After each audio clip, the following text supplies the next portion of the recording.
তুমি গাড়িতে ওঠার স্বপ্নটা কি করে দেখলে এটা আমি বুঝতে পারছি না। হ্যাঁ, ওটা দুঃস্বপ্নই বটে। এই দুঃস্বপ্ন আমি দেখতেও চাই না আন্টি। এই দুঃস্বপ্ন যদি আমি দেখতাম তাহলে আজকে এই বাড়িতে আমি কাজের লোকের পরিচয় নয়, এই বাড়িতে আমি বউয়ের পরিচয় থাকতাম। কি?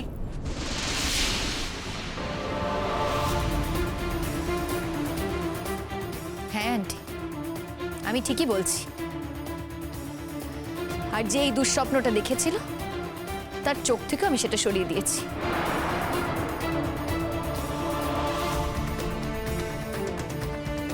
আর এর জন্য না তোমাদের আমার প্রতি কৃতজ্ঞ থাকা উচিত। যদি বিশ্বাস না করো, সামনেই তো দাঁড়িয়েছে জজদা। যদি সৎ সাহস থাকে তাহলে সত্যি কথা বলবে। জানো তো, এই মেয়েটা অনেকক্ষণ ধরে অনেকগুলো কথা বলে যাচ্ছে যশ, তুই তার একটারও প্রতিবাদ করছিস না। এখন তোর দিকে আঙ্গুল তুল। এই তোর সঙ্গে রোহিণীর এতদিনের একটা অ্যাফেয়ার, আমরা সকলে সেটা জানি। তারপরে রোহিণীর সামনে দাঁড়িয়ে, তোর সামনে দাঁড়িয়ে, বাড়ির এতগুলো লোকের সামনে দাঁড়িয়ে এতগুলো কথা বলছে। তুই এই রোহিণী, এসব কি হচ্ছে নাকি বাড়িতে? আমি কিছু বলতে পারবো না। তুই এরপরেও কিছু বলবি না, কোনো প্রতিবাদ করবি না? আমার মাথা ঠিক নেই শবনম। তোমার মতো মেয়ের সাথে আর যাই হোক বিয়ে করে না স্ত্রীর সম্মানটা তোমাকে দেওয়া যায় না। এই কথাটা এতদিন বুঝতে পারোনি তো? তাহলে এখন থেকে বোঝার চেষ্টা। কথাটা তো উল্টোও হতে পারে জজদা। এমনও তো হতে পারে আমার মতো মেয়ে তোমার মতো ছেলেকে না কোনোদিনও বিয়ে করতে রাজি হবে না, কারণ তুমি মেয়েদের প্রোটেক্ট করতে না, অপমান করতেই বেশি স্বচ্ছন্দ। কারণ তোমার মতো ছেলেরা না নিজেদের দোষ ঢাকতে এক মুহূর্তে পাল্টে যেতে পারে।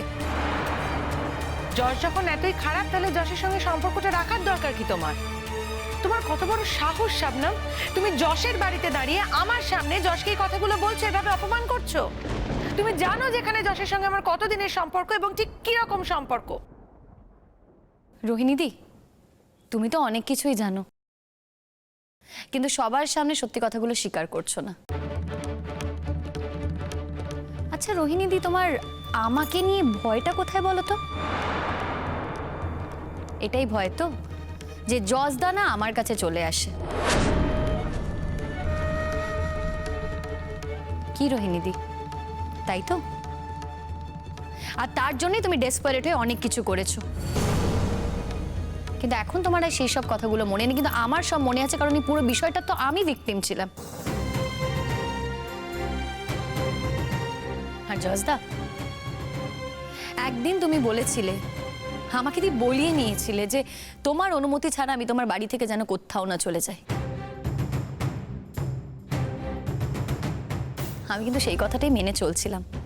তাই আজকে সবার সামনে আমি বললাম যে তুমি যদি আমাকে না বলো আমি এই বাড়ি থেকে যাব না। কিন্তু তুমি হয়তো পুরো ব্যাপারটাই খেলার ছলে বলেছিলে। আজ যে ওরকম একটা নতুন খেলা খেলছো। তাই সেদিনের কথাটা আজ আমি সবার সামনে দাঁড়িয়ে, তোমার সামনে দাঁড়িয়ে আমি অস্বীকার করছি।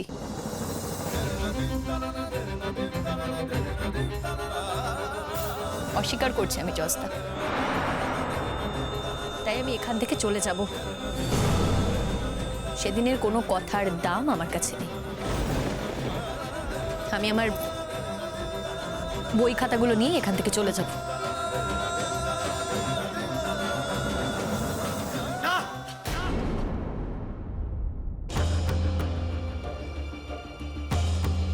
না মানে? এই যশ, না মানে তুমি কি বলতে চাইছো? তুমি আজকে আবার ওকে থাকতে বলবে? অদ্ভুত তো যশ, ও তোমাকে এত অপমান করছে, এতগুলো খারাপ কথা বলছে, তারপরেও তুমি। ও আমার জীবনে অনেক বড় ক্ষতি করেছে। ওকে আমি এত সহজে রাহুলদার কাছে যেতে দেবো না, এত সহজে আমি ওকে ছেড়ে দেবো না। ও আমার অনেক ক্ষতি করেছে, অনেক। জজদা, ভুলে যেও না আমি কিন্তু একজন অ্যাডাল্ট। আমি চাইলে এই মুহূর্তে তোমার বাড়ি থেকে বেরিয়ে যেতে পারি, আর তুমি কিচ্ছু করতে পারো না। তুমি যে অ্যালিগেশনগুলো আনছিলে সেগুলো একটাও সত্যি নয়। তাও যদি সত্যি হয় আমি একজন অ্যাডাল্ট, আমি একজনকে ভালোবাসতে পারি আর আমি কারোর সাথে লিভ ইন করতেই পারি, আর এতে না তুমি কোনো ইন্টারফেয়ার করতে যাবে না।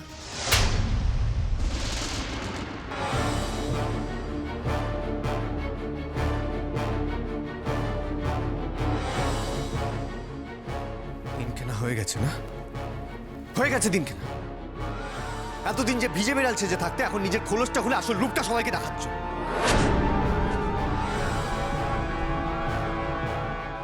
কোন সাহসে, কোন সাহসে তুমি আমার গায়ে হাত তুললে? বলো কোন সাহসে?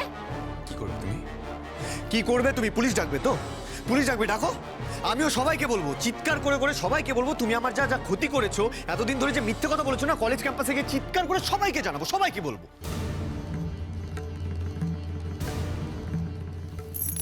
এতে তোমার সম্মান থাকবে তো? না, পারবে না আমার সম্মান। আমার সম্মান তো তুমি ধুলোয় মিশিয়ে দিয়েছো। আমার সম্মানটা ধুলোয় মিশিয়ে দিয়ে এখন নিজের সম্মানটা বাঁচানোর চেষ্টা করছো, সেই কাজে তুমি সফল হবে না। কেন এরকম করছো তুমি জস্তা? কেন এরকম করছো? আরে বাবা, বাড়িতে তোমার বিয়ে করা বউ আছে, তোমার সংসার আছে। শুধু শুধু আমার মতো একটা মেয়ের পেছনে ঘুরে তুমি সময় নষ্ট কেন করছো? ছেড়ে দে না যশ, প্লিজ ছাড় না। কেন তুই ওর সঙ্গে এত কথা বলছিস, এত কথা বাড়াচ্ছিস? আমি তো একটা জিনিস কিছুতেই বুঝতে পারছি না, তুই এই মেয়েটার সঙ্গে এতক্ষণ ধরে কথা বলে সময় নষ্ট কেন করছিস? এই মেয়েটা তোকে ইনসাল্ট করছে সবার সামনে দাঁড়িয়ে। তুই তো রিভেঞ্জ দিবি, ছেড়ে তুই ব্যাস হয়ে গেল। এই মেয়েটা এখন এখানে দাঁড়িয়ে আছে কেন? এই মেয়েটা এখান থেকে চলে যেতে চাইছে, that is better for us. আর এইসব মেয়েরা না এক নৌকোয় কখনো জীবন কাটায় না। দেখবি নৌকো বদলাতে খুব ভালোবাসে, দেখবি অন্য কোথাও নৌকো খুঁজে পেয়েছে, তাই না? পরাগদা, মিনারে বসে না আমাদের মতো মেয়েদের জীবন সম্পর্কে কিছু জানা যায় না। তাই এসব কথা বলে তুমি নিজেকে আমার সামনে ছোট করছো, আমাকে অসম্মান করছো।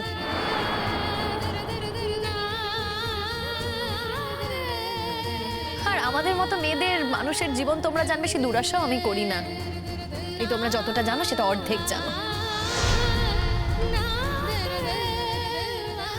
যাই হোক, কথার পৃষ্ঠে কথা বাড়িয়ে তর্ক করে আমি সময় নষ্ট করতে চাই না। কিন্তু জজা, তোমাকে না আমার একটা কথা বলার আছে, কান খুলে কথাটা শুনে রাখো। ভবিষ্যতে যদি আমার গায়ে কোনোদিনও হাত তোলো তাহলে কিন্তু আমি... কি করবে তুমি? দরকার হলে আমি আইনি রাস্তা প্রয়োগ করব। দরকার হলে আমি আপনার ছেলেকে না জেলে ঢোকাবো।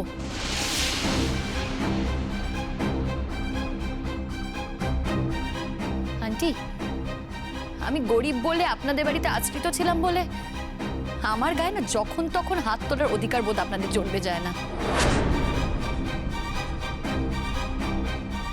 সেটা আমি আমার অধিকারের মাধ্যমে, আইনের মাধ্যমে আপনাদেরকে ভালো করে বুঝিয়ে ছাড়বো।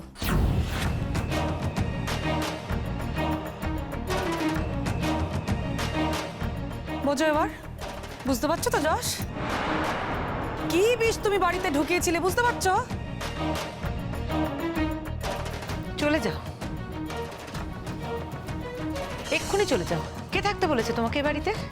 আমরা তো কেউ চাইছি না তুমি এ বাড়িতে থাকো, যশও চাইছে না। আমাদের না ভাবতে লজ্জা করছে যে তোমার মতো একটা মেয়ের সঙ্গে আমাদের এতদিনের একটা সম্পর্ক ছিল। আমারও তাই। মানে মানে আমারও ভাবতে লজ্জা করে যে আমারও তোমাদের সঙ্গে এতদিন ধরে একটা সম্পর্ক ছিল। যশ, তোর সামনে দাঁড়িয়ে এভাবে অপমান করবে আমায়? আমি একটা কথা পরিষ্কার বলছি শবনম তোমাকে, আমাদের বাড়ি থেকে বেরিয়ে গিয়ে তুমি রাহুলদার বাড়িতে উঠতে পারো না, উঠবে না তুমি।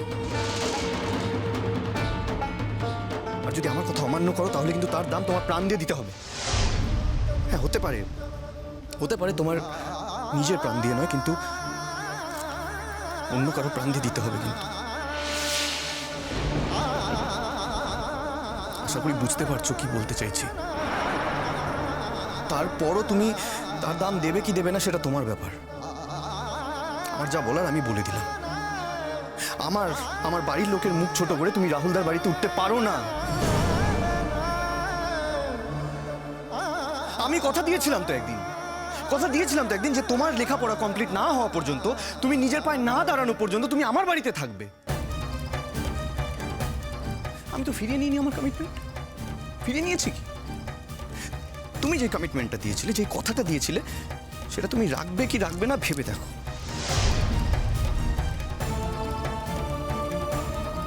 আমার যা বলার আমি বলে দিলাম, এবার তোমার পালা। কিন্তু যা করবে শাবনাম, ভেবে চিন্তে করো।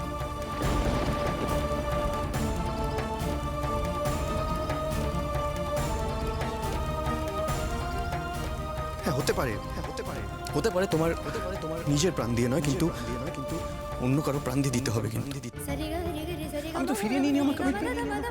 ফিরিয়ে নিয়েছি কি? তুমি যে কমিটমেন্টটা দিয়েছিলে, যে কথাটা দিয়েছিলে, সেটা তুমি রাখবে কি রাখবে না ভেবে দেখো।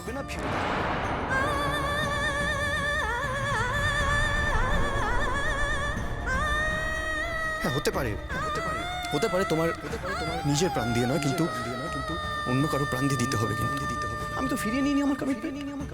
ফিরিয়ে নিয়েছি কি? তুমি যে কমিটমেন্টটা দিয়েছিলে, যে কথাটা দিয়েছিলে, সেটা তুমি রাখবে কি রাখবে না ভেবে দেখো। আজি দক্ষিণ দুয়ার খোলা, আজি দক্ষিণ দুয়ার, এসো হে এসো হে এসো হে আমার বসন্ত এসো। আজি দক্ষিণ দুয়ার খোলা, আজি দক্ষিণ দুয়ার, দিব হৃদয় দোলায় দোলা, এসো হে এসো হে এসো হে।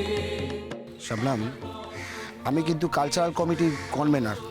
বহু বছর ধরে কিন্তু এই দায়িত্ব আমি পালন করে আসছি। তুমি একজন ভালো ডান্সার, তোমাকে কিন্তু পারফর্ম করতে হবে বলে দিলাম। দেখো, আমি না এই অশান্তির মধ্যে ঢুকতে চাই না। কেন বুঝতে পারছো না? তুমি যখনই আমার নাম গিয়ে প্রস্তাব করবে, তখনই তোমাকে আর আমাকে নিয়ে ওরা নানা রকমের কাদা ছেটাবে, নানা রকমের কথা বলবে। আমি না এই অশান্তি চাই না, আমি সত্যিই চাইছি না এসব। আচ্ছা, কে কি বললো না বললো তাতে কি নিজেকে এরমভাবে গুটিয়ে রাখবে বলো তো? হ্যাঁ, তাহলে তো ওদের কথাগুলি সত্য বলে প্রমাণ হয়ে যাবে। কিন্তু ওরা যে ভুল বলছে, মিথ্যে বলছে, এটা তো প্রমাণ করতে হবে। তার জন্য তোমাকে আমাকে সাপোর্ট করতে হবে, এগিয়ে আসতে হবে। রাহুলদা দেখো, ওখানে রোহিণীদি থাকবে, জজদা থাকবে, আরও অন্যান্যরা থাকবে। তাদের সবার সামনে আমাকে অপমান করবে। আমাকে অপমান করলে আমার কিছু যায় আসে না, আমি ওদের অপমানকে পাত্তাও দিই না। কিন্তু রাহুলদা, তুমি তো আমার দাদার মতো, তুমি আমার জন্য এত করো, শুধু শুধু আমার জন্য কেন বলো তো তুমি কথা শুনবে? আর ওরা যদি তোমাকে কোনো কথা বলে, আমি তো ওদের কথা না বলে থাকতে পারবো না। এতে একটা বড় অশান্তি সৃষ্টি হবে। আমি তাই তোমাকে বলছি, আমি সত্যি চাইছি না। শোনো শাবনাম, ওদের অপমানকে না ভয় পেও। তুমি আমাকে দেখো তো, আমি ভয় পাই ওদের অপমানকে? তুমি বুঝতে চাইছো না, তুমি প্লিজ একটু আমার কথাটা বোঝার চেষ্টা করো। আমি বুঝেছি, আমাকে আর বোঝাতে হবে না, আমি সব বুঝেছি। শোনো, আজ থেকে রিহার্সাল শুরু হচ্ছে, নতুন করে নাম নেওয়া হচ্ছে। তুমি একজন ভালো ডান্সার, ভালো পারফর্মার, তুমি কেন করবে না? তোমার ট্যালেন্টটাকে তো দেখাতে হবে। আমি তোমাদের ইয়ার থেকে তোমার নামটা প্রস্তাব করবো, দেখি কে আটকায়।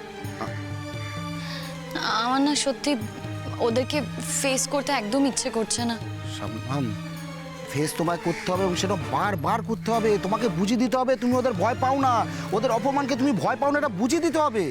আমার বসন্ত এসো, আজি দক্ষিণ দুয়ার খোলা, আজি দক্ষিণ দুয়ার, দিব হৃদয় দোলায় দোলা, এসো হে এসো হে এসো হে আমার বসন্ত এসো, আজি দক্ষিণ দুয়ার খোলা, আজি দক্ষিণ দুয়ার।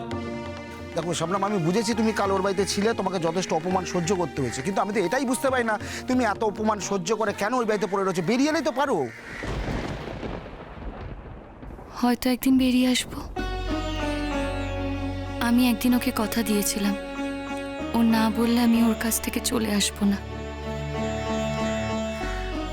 দেখো শাবনাম, ও ধারাবাহিকভাবে তোমাকে অপমান করে যাবে, আর তুমি সেই অপমান সহ্য করে ওর বাড়িতে পড়ে থাকবে। দুটো তো একসাথে হতে পারে না। প্রত্যেকটা মানুষের একটা আত্মসম্মান বোধ আছে, সেই আত্মসম্মান বোধ নিয়ে মানুষ বাঁচে। আমাকে একটু সময় দাও গো, একটু সময় দাও। এই কমিটমেন্ট আমি ঠিক কাটিয়ে উঠতে পারবো, দেখবে। ঠিক আমি কাটিয়ে উঠবো, কিন্তু যতদিন না অবধি আমি কাটিয়ে উঠতে পারছি, ততদিন পর্যন্ত যে আমাকে ও বাড়িতে থাকতেই হবে। দেখো, এটা তোমার সম্পূর্ণ পার্সোনাল, এখানে আমি মাথা গলাবো না। কিন্তু আমার কথা হচ্ছে, তুমি একজন ভালো ডান্সার, কেন পারফর্ম করবে না? ওদের ভয় এভাবে নিজেকে। আমি কোনো কথা শুনবো না। চলো, তুমি চলো আমার সাথে, চলো। 1 2 3 4 5 1 2 3 4 5 6 7 রিপিট আরে এই তো রাহুল দা এসে গেছে। বাবা, রাহুল দাকে আজকাল একা একা দেখাই যায় না। কি ব্যাপার শবনম? এখানে কার কাছে দরকার, আমার কাছে না যশদার কাছে? আমার এখানে কারোর কাছে কোনো দরকার নেই রোহিণীদি। এখানে একটা কালচারাল প্রোগ্রাম হচ্ছে, আমি ওদের ইয়ার থেকে শবনমের নামটা প্রস্তাব করছি নাচের জন্য। No way. কেন? ঠিক বুঝলাম না, তুই কেন আপত্তি করছিস? এটা ঠিক না, স্বজন পোষণের জায়গা নয়। এখানে যারা যারা গান গাইতে এসেছে, যারা যারা নাচ করতে এসেছে, সবাই খুব হাইলি ট্যালেন্টেড। আর আমাদের এই মেডিকেল কলেজের একটা ঐতিহ্য আছে, যে প্রোগ্রামটা হচ্ছে সেটা একটা ক্লাস আছে। এই প্রোগ্রামে যারা যারা পার্টিসিপেট করছে, এই যে এখানে যে ছেলেমেয়েরা আছে, এরা সবাই খুব ট্যালেন্টেড। এরা ভবিষ্যতে কালচারাল ফিল্ডে খুব ভালোভাবে প্রতিষ্ঠিত হবে। শুধুমাত্র তোমার কারোর সাথে পার্সোনাল রিলেশনশিপ আছে বলে তাকে তো চান্স দিতে পারি না আমরা। যা বলছিস দায়িত্ব নিয়ে বলছিস তো? না, দায়িত্ব নিয়ে তো বলার কিছু নেই রাহুলদা। আচ্ছা, আমি তোদের সবাইকে জিজ্ঞেস করছি, তোরা কি সবাই আমার সাথে একমত? না, তোদের যদি আলাদা কোনো বক্তব্য থাকে তোরা বলতে পারিস কিন্তু। না না না না না, এটাতে আবার বক্তব্যের কি আছে? দেখ, বরাবরের জন্য আমাদের কলেজ কালচারে তুই তো গান করিস, লিড সিঙ্গার তুই, আমাদের আবার বক্তব্যের কি আছে? দেখ, তুই তো গান গাইবি, এটা তো এস্টাবলিশড। রোহিণী প্রত্যেকবার ব্যাকস্টেজ সামাল দিয়েছে, কিন্তু রোহিণীর মধ্যে যথেষ্ট ট্যালেন্ট আছে। রোহিণী যখন প্রত্যেকবার ব্যাকস্টেজ সামাল দিয়েছে, তখন কি ও একবার ডিজার্ভ করে না একবার অন্তত ফ্রন্ট স্টেজে আসার?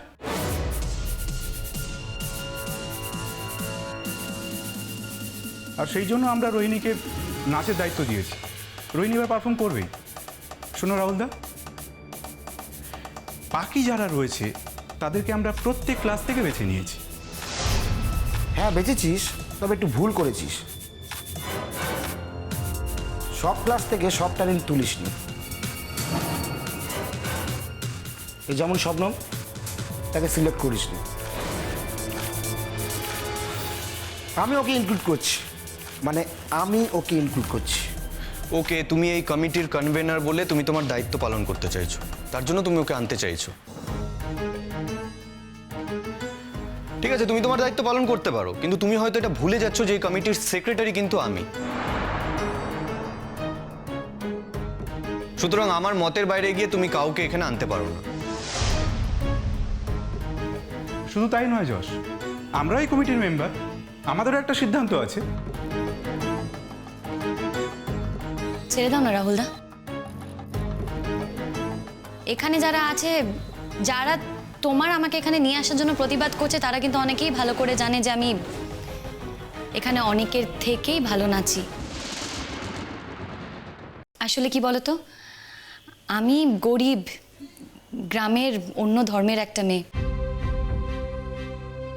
এখানে যারা নাচছে তারা সবাই ঝা চকচকে শহরের মানুষ। তাই তাদের যদি মুখ ম্লান হয়ে যায়, সবাই ভয় পাচ্ছে।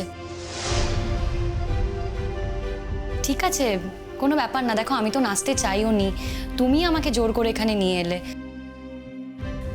আমি না হয় ছেড়ে দিলাম, দান করলাম আমি। রাহুলদা, আমি আসছি, আমার ক্লাস আছে। ক্লাসগুলো মিস করলে আমার অনেক বেশি ক্ষতি হবে এই নাচের থেকে।